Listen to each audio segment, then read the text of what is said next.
Much. And at this time, I'd like to invite Peter and Frank to join the panel. And as you walk up, would you care to reflect on what you've heard this morning? And while you get settled, can I ask you also to comment on the idea that regulatory science may just be a subset of decision science? How do we take complex information at one end and make sense of it, and then make wise decisions at the other end? Peter, we served together on the subcommittee on regulatory science for the Science Board of the FDA. Maybe you'd like to kick it off. Yeah, we did. And one of the modules of that report basically talked about the infrastructure needs and the competency building. While I was watching the Mets game last night, and I realized that it was it was hopelessly out of touch for the Cubs. I tried to organize my thoughts about what I'd say. So I just want to reflect by saying FDA gets it right. Regulators get it right more often than not, despite what the media wants to sort of say about things. And the question is, why does the FDA get it right? And I think it's the collective expertise and experience that they bring to bear, and the unique access to data and information from multiple sources, including proprietary sources, which the general public doesn't have access to. They have an internal assembly of scientists in multiple disciplines with acquired knowledge, and I'll touch a bit more later. And they have access to external scientific advice and expertise. They do. And what really, I think, brings it together to address your question is they have some excellent integrators. So it brings up this of the expert knowledge. So it brings up this notion of collective experts versus collective competency that I think deserves some exploration. So a collective competency is not a collection of experts. It's disciplinary expertise is necessary but not sufficient for enlightened regulation, in my opinion, and regulatory science. And we heard from Scott and others the sort of the competencies. When you think about the collection of expertise, and I was talking to Ron Kroll about this, you look at the need to have expertise for medical product regulation in pharmacology, clinical pharmacology, toxicology, safety pharmacology, epidemiology, clinical trial design. I would contend that there are very few people at the agency that are experts in all of those. But the ones that really sort of rise to the top by virtue of their ability to integrate that and to speak competently and to understand what those different experts are bringing to the table and communicate with those experts in order to make an informed decision, I think is what really separates the enlightened regulator from the rest. And FDA does need leadership. All regulators need leadership who are able to integrate these disciplines and communicate. So the question is how to attract and train these leaders for the future. And I think one of them, some of the things we mentioned in the program were the leveraging and increased use of extramural programs. But I think it does need to be informed by a research agenda. FDA needs to work with others to define what are the important questions to answer. Just setting up these things without a really well-defined research agenda that's funded is not sufficient. And they need to support an environment of external excellence. So the salaries, as we went in, if you haven't read Mission Possible, we really did go into the issues of salary structures, bonus. Owen mentioned the HR. I don't know how to describe the HR system and the hiring process at FDA, but I had to navigate that too, and it's a miracle that any of us ever got hired by the federal government. And there are nuisances also, like conflict of, continuing resolutions that prohibit FDA attendance at major scientific symposia. So they're under a CR right now. Their cardiologists can't go to the American Heart in November because there's a prohibition on travel and training, and that's more than a nuisance. And I'll just conclude and with a story. It's a quarter of a century of evolution of regulatory science, and this is I think telling a story of a specific example really does illustrate what the opportunities might be and what the success factors are. So listen to them. And many of the room are aware of this story. It was enabled by multidisciplinary science, external partnerships, and integrative competencies. And it's the repolarization issue with non-cardiac drugs. and the mechanism of metabolism and transporter-based interactions. It's a terfenadine story. Alistair's well familiar with it. He can probably tell it as well as I can. It was observed as a case, so basically bedside to bench. It was observed as a case by a training and research group that was funded by the FDA.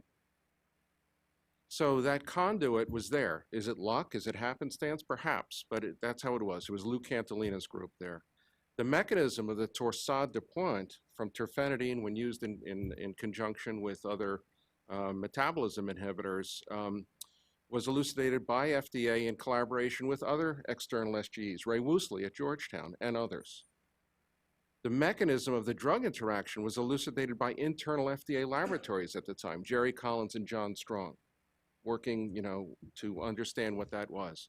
The public health impact and burden of this drug interaction in the post-marketing situation was elucidated by the FDA Office of Drug Safety and Epidemiology. Anna Sarfman's in the room. She was one of the people that worked on very sophisticated data mining techniques to understand how strong the signal was and to quantify it. And then Greg Burkhart, who was in the Office of Epidemiology, did the work that really basically looked at the effectiveness of FDA labeling intervention at managing the risk, which was the birth of risk management. Listen to the success factors here. It eventually led to withdrawal terfenadine, which was done, and the risk was quantified by groups like Brian Strom and Wayne Ray and others who were funded by the FDA Cooperative Agreement grants out of the Office of Safety and Epidemiology. And eventually it informed the pre-approval requirements for thorough QT studies, which are now sort of the norm. It doesn't stop there, though. The FDA continued to learn. I'll wrap up in a second. And by working with groups like ILSI and HESI and working with the Cardiac Safety Testing Consortium and pharmacokineticists and quantitative experts, they've now amended or will be amending shortly, the need for thorough QT studies by alternative pathways such as exposure response modeling and phase 1 studies. So this is an example of an evolution of regulatory science and regulatory thinking. And what the success factors were, in my opinion, you asked for 3, and I'll give them to you now. It's the scientific expertise across multiple fields, it's the access to external partnerships, and it's the integrative leadership and competency that makes the difference. Thank you. Frank. Yes, I'm very fortunate because many of the very important points have been discussed, mentioned, and pointed out. So let me focus for a moment on the internal part of FDA. And thank you, Peter, for giving a segue here.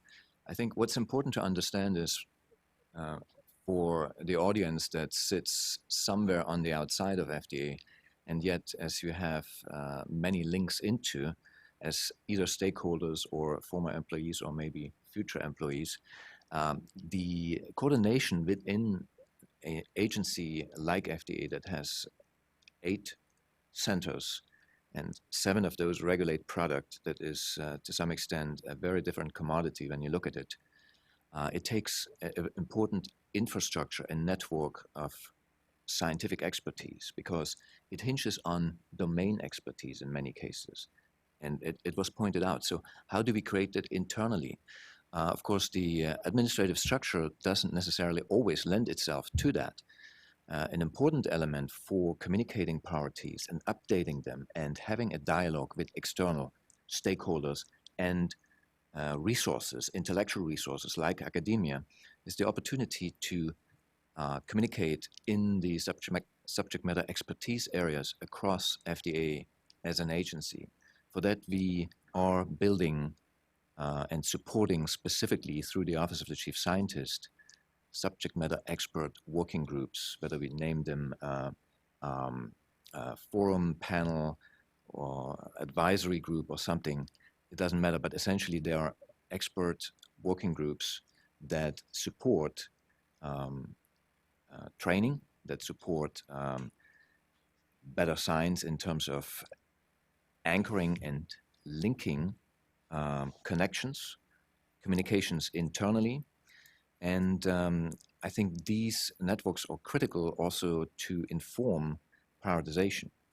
Now, certainly across the agency, we have a platform that tries to synthesize that, which is the Senior Science Council. So within the Senior Science Council, priorities are vetted, discussed, and then communicated to partners. And I think we have demonstrated in the past couple of years that this can work relatively well. Specifically, I'm thinking of the CERCES, as well as the broad agency announcement mechanism that we use as a nimble contracting mechanism to address both grassroots problems from FDA, but also horizon scanning towards what is happening in the world that can provide solutions to problems that we have. So now, in terms of the counterpart for the CERCE communication, we also engage and form CERCE steering committees, and those are essentially the counterpart of the CERCEs themselves, which have formed advisory panels, boards, and communicate effectively with stakeholders. And I think this is critical to consider when we think of infrastructure. Somebody has to maintain the network. So this is something that is a challenge and an opportunity within FDA, because historically it hasn't been done, even though in the context of critical path initiatives, it wasn't quite structured. It was mainly focused on medical products, not necessarily involving the other centers.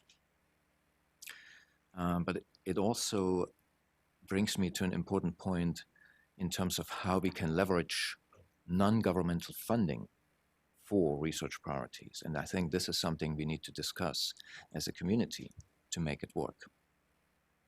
And I think I leave it with this for now, and I hope that my FDA colleagues have comments, observations, and or questions from the audience. Are there questions from the audience?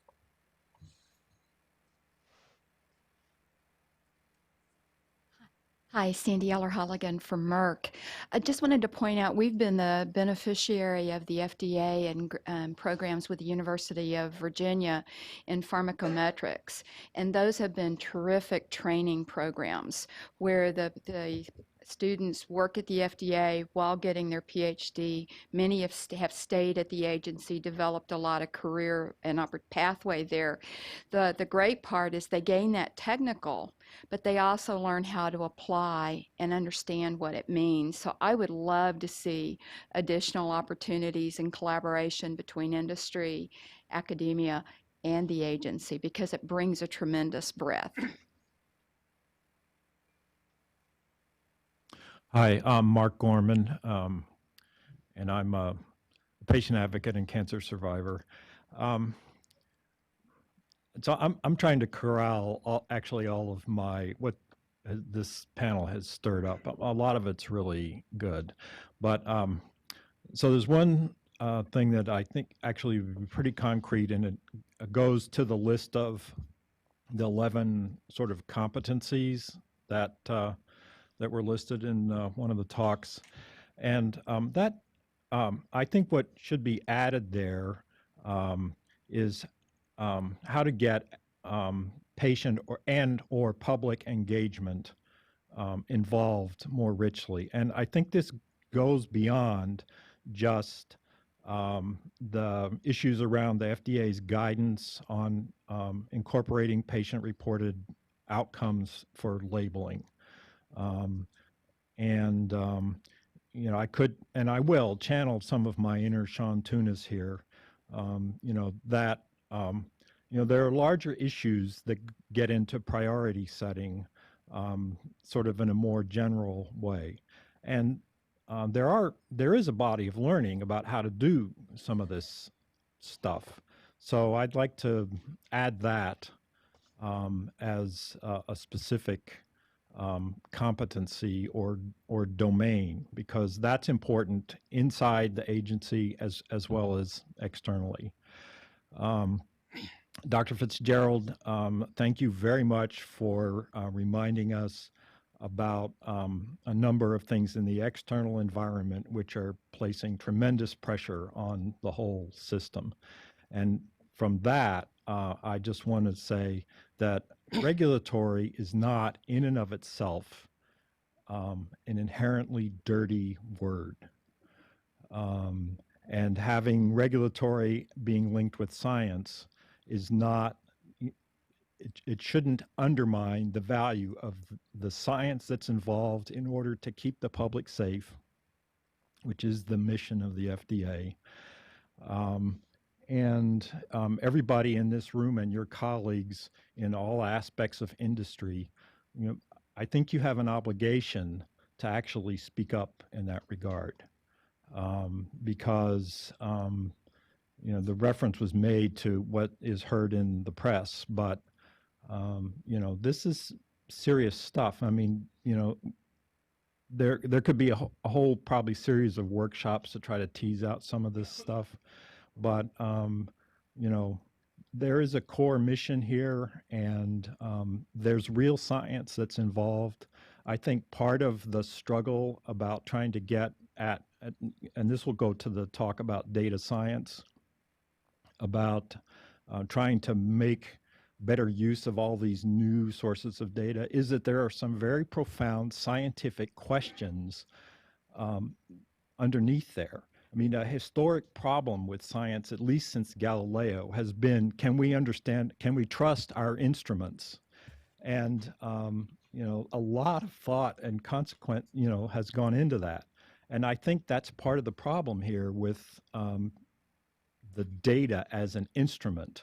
And we're still trying to figure out how can we trust our instruments. Thank you. So I did notice in all of the talks so far, we've had a very strong focus on technical proficiency and very little thought about the societal and social impacts of what we do, or even it occurred to me in some of the talks that we live in a faith-based organization when it comes to regulatory science sometimes, about belief systems, about what we can infer in data and so on.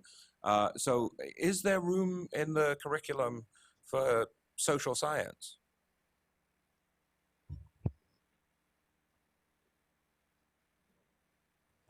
Very good point, Martin, and I would say that absolutely there should be room to think about these questions. Again, Alistair yesterday with a fundamental question of who owns the data. What do we do with incidental findings?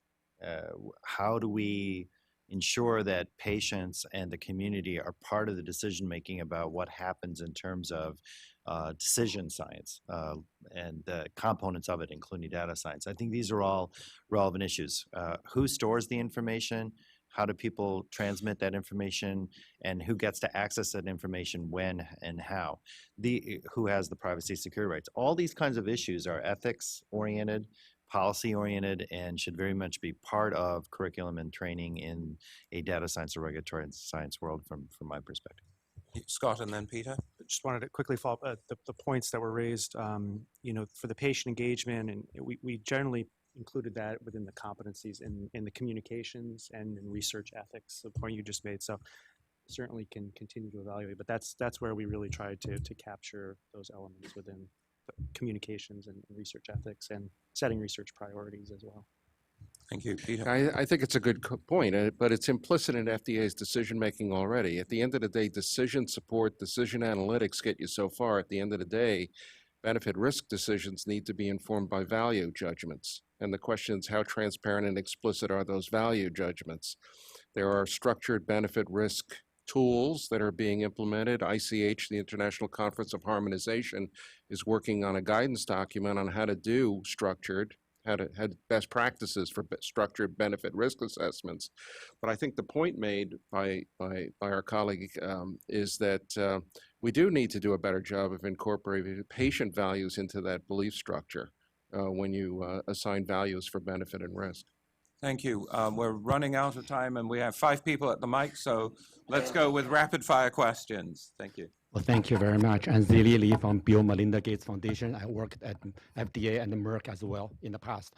So I really appreciate the Scott and Owen, your effort and presentation. I know this session is primarily US focused, but given the 2012 FDA commissioned study, IOM study, to ensure the drug food safety through the system broadening enhancement abroad. So I just wonder whether any of the panelists can shed some light on the international perspective, whether how do you see, or if or and how international perspective can be brought in those curriculum development for regulatory science. So this is the first question. The second is very more specific.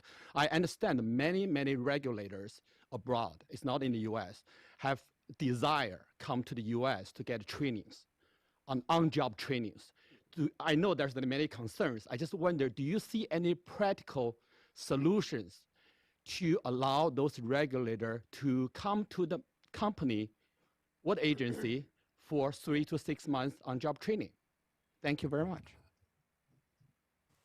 Garrett, you spoke about the global environment. Maybe you could take. So I think it is a global game. I think if you consider the food chain, the bulk drug supply, they mostly come to this country from other countries, and as you infer, the stance and positions taken by the FDA on so many things influence regulatory agencies with perhaps less budget in other environments. So the impact is global as well. So I think it has to be considered in those terms. And I alluded to the trade agreements where the consequences of regulatory science, if you will, play out in a very political dimension globally. So I think it's a real mistake just to think of this as a sort of local farmyard operation. So I think while we think globally at scale, the other irony that we've got to think about is precision regulation. So we hear a lot about precision medicine, and the dawn of precision regulation is already upon us because we've seen how patients can use social media, for example, to gain access to drugs in development. And that's the tip of the spear. But increasingly, the opportunity to and the demand for precision regulation, I think, is going to become something that will go hand in hand with the initiatives towards precision medicine. So at global scale, but at the individual level. I can't talk about externships. In the interests of time, let's go to the next question. Thanks, Harry Greenberg, Stanford. One question and one point, quick point. Garrett, I couldn't agree with you more about the importance of, I think the term you used was phenomics, for mechanistic thinking. But where I'm lost is how we can reintroduce mechanism into regulation. And if you have some ideas about that, that would be very helpful. The second question I have to all of you, regulatory science, as I've listened to all of this, involves all of scientific thinking. But the stream that seems to have run through the last day and a half is data science as perhaps the most fundamental component of it, or the part.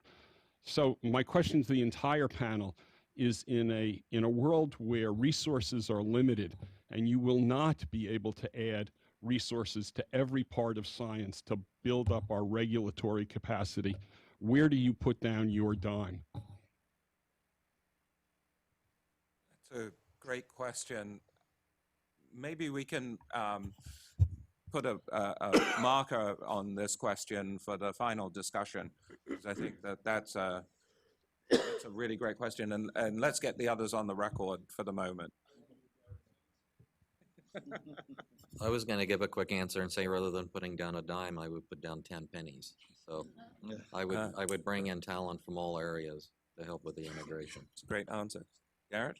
Well, I just think training in human phenomic science is the critical deficit in human capital that we have, and the regulatory extrapolation of that is just one element of its value, but it does speak to this issue of training and how translational science and regulatory science are two sides of the one coin, and people's needs may put them at either end of the spectrum in terms of the relative weight of the two disciplines, but they're intimately interrelated.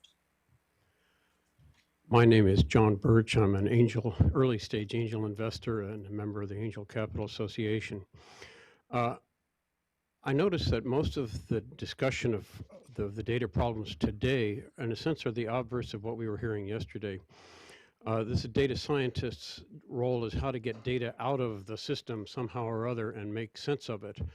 I'd like to suggest a workforce problem or workforce solution to the problem of the data that goes into the system to begin with, and thus might make the job easier for data scientists getting data out of it. I'll just throw out an idea that's occurred to me and some other investors I'm talking to.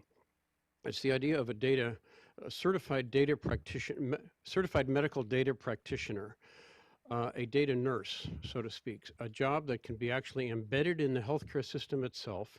Basically, would be consistent in scope with what a lot of RNs do, to collect data and see their job as not being simply to collect data for or order tests and collect data, phenomic and even genomic data if patients want it, but to see themselves as serving science, not their doctors, not the doctors in the clinic, so that the patient data that is collected can be of use to the NIH, can be of use to pharma companies, can be of use to big data researchers. I think there would be a new certification for nursing. It would be certainly training, but I think that it can. There are things along these lines that are already happening. There are a lot of hospitals and large practices are actually hiring now data technicians, I think, who do the work of data entry for their doctors, so that all the doctors have to do is generate the free text, which of course is extremely rich. But the rest of it is being put up turned over to other people. Anyway, just thought I'd throw that idea out, that ways of cleaning up the data at its source might make the job easier for data scientists on the outside. Thank you. And of course, it's as well to remember that many of the systems that are in our healthcare systems are billing focused, not research or data mining resources. And so there's a little bit of push-pull there. Many of us are already pot committed on the systems that we bought, and retrofitting can sometimes obviate licenses and so on. But we can take that up again later. Thank you for that. So Bob Meyer from UVA, and I just wanted to make a quick point, maybe can also be a placeholder for later, which is I think one thing that I've not heard a lot of today is regulatory science aspects of actually scientifically evaluating the effectiveness and the best way to regulate. So Peter said that, FDA commonly gets it right, and I think that's true. But in the example he used, there was not really an effective way for FDA to stop the co-administration of terfenadine and erythromycin. So with all the systems that exist, all the data that exists, is there a discipline as a part of regulatory science that really makes regulation a learning system, not just focusing on the translational aspects, but in Garrett Fitzgerald's Venn diagram, the part of this that isn't translational, to me, really speaks to how do we regulate better? And I'm not hearing a lot of that in this discussion. Any responses from the panel? A lot of Well, nodding. Frank? If you want to call it, basically your quest for adaptive regulation is addressed in some ways, but of course not sufficiently, as we all know. So the accelerated pathways and special considerations for approval probably represent a part of that. But I think the decision science in terms of adjusting regulatory processes and also evaluating how effective it was, it's not something that's quite actively done. But remember, it is not just essentially whatever comes new. We also have to deal with case law. We have made decisions and we cannot necessarily contradict prior decisions if you don't have a good reason for it.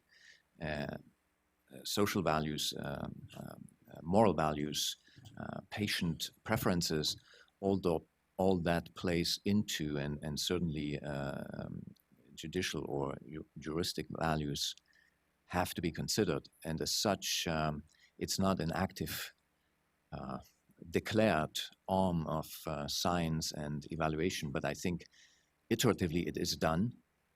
Perhaps we can pay more attention to it and do it in a structured way. Thank you. And our last question for this session.